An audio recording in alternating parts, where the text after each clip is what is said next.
भारत बनने की ओर अग्रसर है। मोदी जी के नेतृत्व में सुरक्षित भारत है तो समृद्धि की ओर भी अग्रसर हो रहा है। गरीब कल्याणकारी योजनाओं के माध्यम से सुशासन का लाभ गांव, गरीब, किसान, नौजवान और समाज के प्रत्येक तबके को प्राप्त हो रहा है। विकास और विरासत का अद्भुत संगम एक और प्रधानमंत्री मोदी जी के नेतृत्व में देश के अंदर देखने को मिल रहा है, लेकिन दूसरी ओर वह विकास, वह सुशासन, वह समृद्धि, वह सुरक्षा झारखंड के बॉर्डर में आकर के अटक करके रह जाती है। कारण है यहां पर जो सरकार कार्य कर रही है उसके एजेंडे में विकास नहीं है, उसके एजेंडे में विरासत नहीं है, उसके एजेंडे में समृद्धि नहीं है, उसके एजेंडे में सुशासन नहीं है। याद करिए, प्रधानमंत्री मोदी जी के नेतृत्व में देश के अंदर 4 करोड़ गरीबों का एक मकान बन गया। 10 करोड़ गरीबों के घर में रसोई गैस के सिलेंडर और एक शौचालय पहुंच गया। 12 करोड़ किसानों को किसान सम्मान निधि का लाभ प्राप्त हो रहा है। बहनों और भाइयों, 50 करोड़ लोग देश के अंदर 5 लाख रुपए प्रतिवर्ष आयुष्मान भारत में निःशुल्क स्वास्थ्य की सुविधा प्राप्त कर रहे हैं।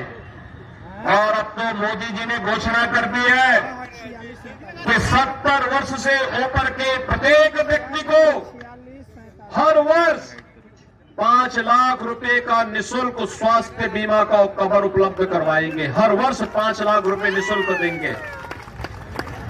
80 करोड़ लोग पिछले 4.5 वर्ष से फ्री में राशन की सुविधा का लाभ प्राप्त कर रहे हैं। और मोदी जी ने घोषणा कर दी है अगले 5 साल तक ये जारी रहेगा। बहनों और भाइयों, एक तरफ मोदी जी के नेतृत्व में गरीब कल्याणकारी योजनाएं, highway, railway, IIT, IIM, AIIMS Bharat की सीमाओं में घुसपैठ करते थे, विस्फोट करते थे। आज ऐसा नहीं है, नया भारत है, छेड़ता नहीं है, लेकिन कोई छेड़ता है तो उसको छोड़ता भी है। कोई छेड़ेगा तो फिर उसको छोड़ेंगे भी नहीं। ये नया भारत है और इसीलिए तो मैं कहने के लिए आया हूं, ये रोटी और बेटी का संकट, ये माटी का संकट जो खड़ा किया है कांग्रेस, झारखंड मुक्ति मोर्चा और आरजेडी ने झारखंड के अंदर, इसके लिए आपको अवगत कराना मेरा धर्म बनता है, क्योंकि हमारा तो पड़ोस का रिश्ता है, हम लोगों के लिए महत्वपूर्ण है। बहनों और भाइयों, झारखंड की डेमोग्राफी चेंज की जा रही है। झारखंड के अंदर व्यापक पैमाने पे धर्मांतरण किए जा रहे हैं। लव जिहाद और लैंड जिहाद के नाम पर अराजक गतिविधियों को पनपाया जा रहा है। चाहे वह लव जिहाद हो या लैंड जिहाद, या यहां की माटी और बेटी के लिए संकट खड़ा करने जा रहा है। यहां के नौजवान को नौकरी नहीं मिलती। लाखों नौजवान झारखंड छोड़ करके देश के अलग अलग भागों में नौकरी और रोजगार के लिए भटक रहा है, लेकिन यहां की सरकार को चिंता नहीं। यहां की सरकार तो माफिया की गिरफ्त में है। खनन माफिया, बालू mafia, one mafia, land mafia, पशु माफिया और माफिया का उपचार और घुसपैठियों का उपचार कोई है तो केवल भाजपा है। भाजपा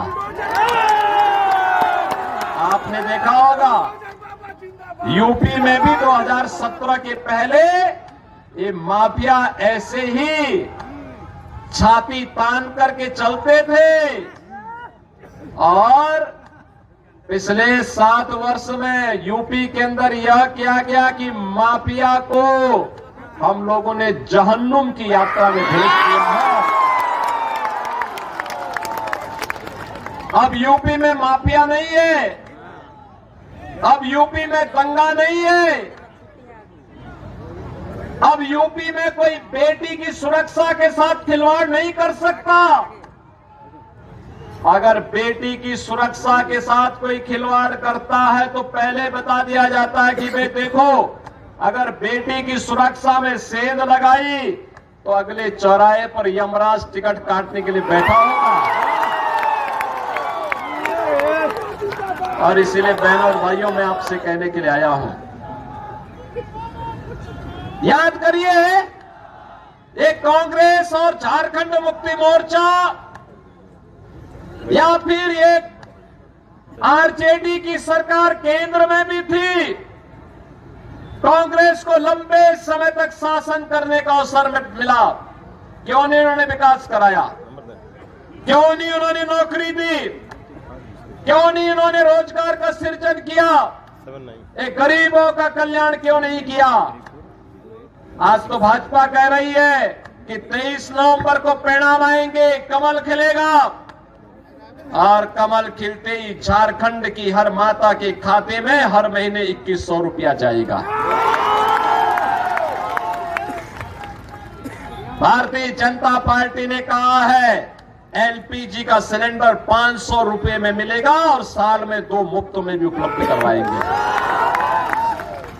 भारतीय जनता पार्टी ने कहा है कि बेरोजगार नौजवान को जो ग्रेजुएट और पोस्ट ग्रेजुएट हो हर महीने 2000 रुपया देंगे बेरोजगारी भत्ता के रूप में।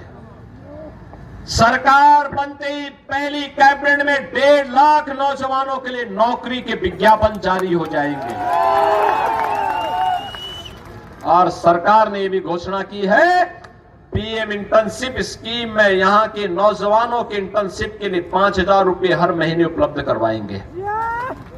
बहनों और भाइयों, ये काम कांग्रेस और झारखंड मुक्ति मोर्चा ने क्यों नहीं किया? ये विकास नहीं करा सकते, गरीबों का कल्याण नहीं करा सकते? 30 लाख गरीबों को ये काम ये लोग गरीबों का हित नहीं कर सकते, बेटी और व्यापारी को सुरक्षा नहीं दे सकते, मंदिर का निर्माण भी नहीं कर सकते। बहनों और भाइयों, 60 वर्ष तक कांग्रेस इस देश के अंदर शासन की, 10 वर्ष तक केंद्र में कांग्रेस, आरजेडी और झारखंड मुक्ति मोर्चा की सरकार थी। बहनों और भाइयों, इन्होंने तब भी राम मंदिर की सुध नहीं ली। तब ये कहते थे कि राम तो हुए ही नहीं, कृष्ण हुए ही नहीं।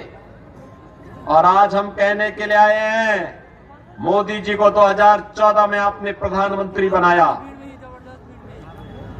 2014 में मैं भी सांसद था और विष्णु दयाल राम जी भी उस समय 500 वर्षों की समस्या अयोध्या में राम मंदिर की समस्या का समाधान मात्र 2 वर्ष के अंदर डबल इंजन की सरकार ने किया। ये डबल इंजन की सरकार का मतलब समस्या का समाधान। कांग्रेस, झारखंड मुक्ति मोर्चा और आरजेडी का मतलब समस्या पैदा करने वाले दल। ये समस्या है, भाजपा समाधान है। और इसीलिए मैं कहने के लिए आया हूं, 500 वर्ष इसलिए इंतजार करने पड़े क्योंकि हम बटे थे।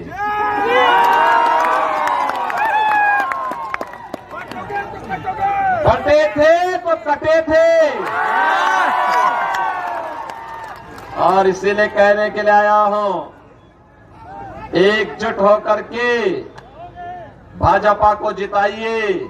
और इसके लिए कहने के लिए आए, एक रहेंगे रहेंगे, बटे थे, अब कटना नहीं है, बटना नहीं है,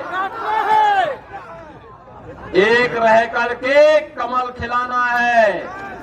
मां लक्ष्मी को कमल के आसन पर ला करके झारखंड को एक विकसित राज्य के रूप में स्थापित करना है और ये भाजपा का ये संकल्प है। इसी संकल्प के साथ आज मैं आपके पास आया हूं आलोक चौरसिया को समर्थन मांगने के लिए।